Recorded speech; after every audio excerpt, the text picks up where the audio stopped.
En fait, c'est le plus vieux sujet du monde, le lien entre l'alimentation et la sécurité. Parce qu'en fait, on a commencé par courir après la nourriture lorsqu'on était chasseur-cueilleur. Ensuite, on s'est posé, on l'a fait pousser autour de nous, on a inventé l'agriculture au néolithique.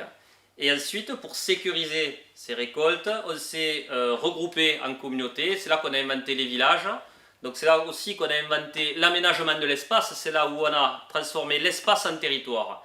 Et maintenant, après avoir couru après cette nourriture, après l'avoir faite pousser autour de nous et après l'avoir sécurisée en collectif, maintenant c'est elle qui vient à nous, sans que l'on s'intéresse au comment et au jusqu'à quand. On ne pense pas ces risques-là. C'est pour ça que dans mon livre enquête, j'ai démontré tout cela. Et en fait, le gouvernement a reconnu que la non-résilience alimentaire des territoires doit être regardée avec les lunettes de la sécurité nationale. Et le foncier fait partie des éléments de sécurité nationale. Parce que nous sommes devenus vulnérables aux divers flux logistiques qui sont extrêmement fragiles.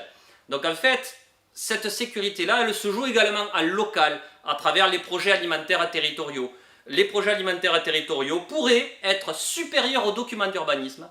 Et là, si on partait d'une partie des besoins à satisfaire au niveau local, là on pourrait quantifier le nombre d'agriculteurs qu'il nous faudrait, le nombre de surfaces, et du moment que l'on cible, du moment que l'on identifie, on protège. À l'heure actuelle, le foncier n'est pas protégé, n'est pas dans le secteur d'activité d'importance vitale de la loi de programmation militaire. L'alimentation il y est, mais pas ses facteurs de production. Ni le foncier, ni les paysans, ni les fermes.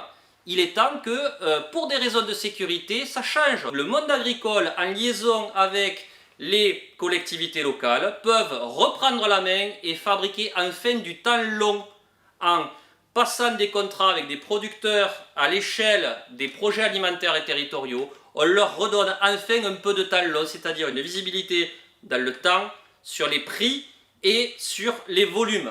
Et en fait, c'est pour des raisons de sécurité, chaque territoire pourrait avoir, comme quand Windows plante, un fonctionnement en mode sans échec. C'est pas sexy, d'accord, mais au moins les fonctions vitales sont maintenues. Et le foncier, c'est la base de la base. Donc en fait, il y a un énorme chantier à faire en mode sécurité préventive.